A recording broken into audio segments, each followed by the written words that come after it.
आप सभी भाई-बहनों का आध्यात्मिक ऑक्सीजन की ज्ञान संदेश कक्षा में एक बार फिर स्वागत है।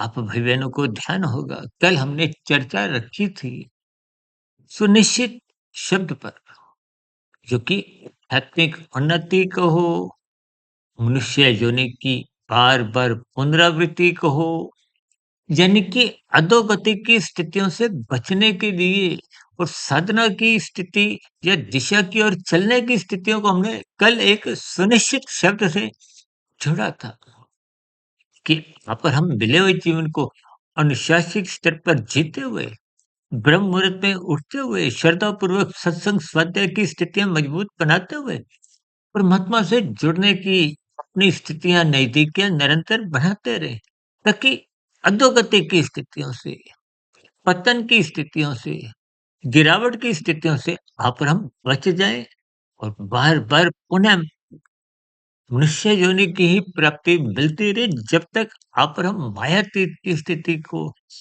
मोक्ष की स्थिति की प्राप्ति नहीं कर लेते।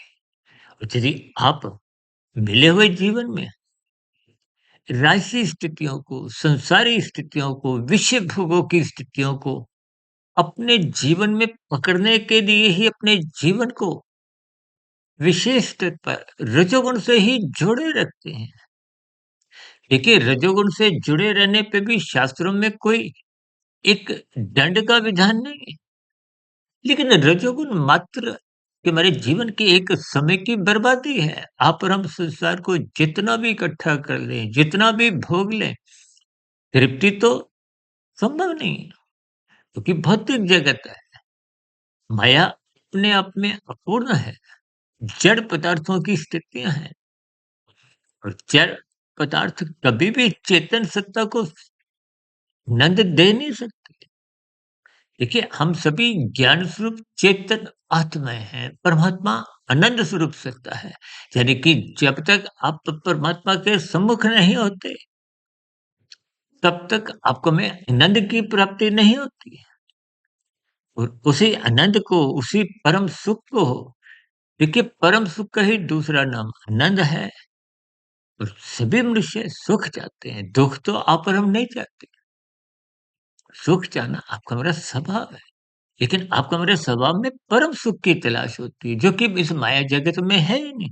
और दूसरी विशेष बात, जब-जब आप संसारी विषय भोगों को भोगने के लिए प्रयास करते हो, उद्यम करते हो, मेहनत करते हो, चाहे वो भौतिक शिक्षा के रूप में हो, चाहे अन्य स्थितियों में हो, तब भी देखिए निश्चित स्थितियाँ नहीं, यानी कि संसार आपको मिलेगा और आप उस मिले हुए संसार को निरंतर भोगने की स्थिति में, यानी कि स्थूल शरीर के स्तर पर भी स्वस्थ बने रहोगे, ऐसा कुछ निश्चित नहीं है।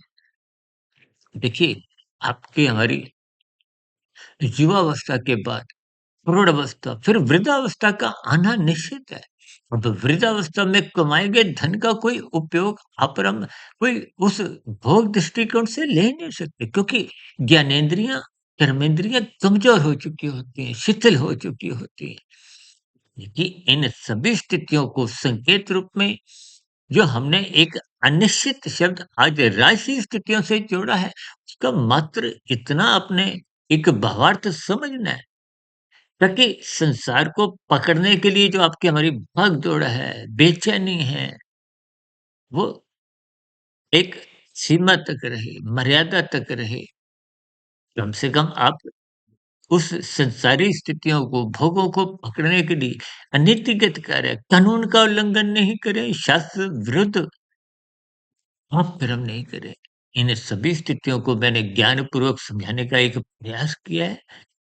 कल हम एक नए शब्द निश्चित एक साधारण सी चर्चा रखेंगे, जो कि एक तमोगुण से प्रभावित एक स्थितियों पर कुछ प्रकाश डालेंगे।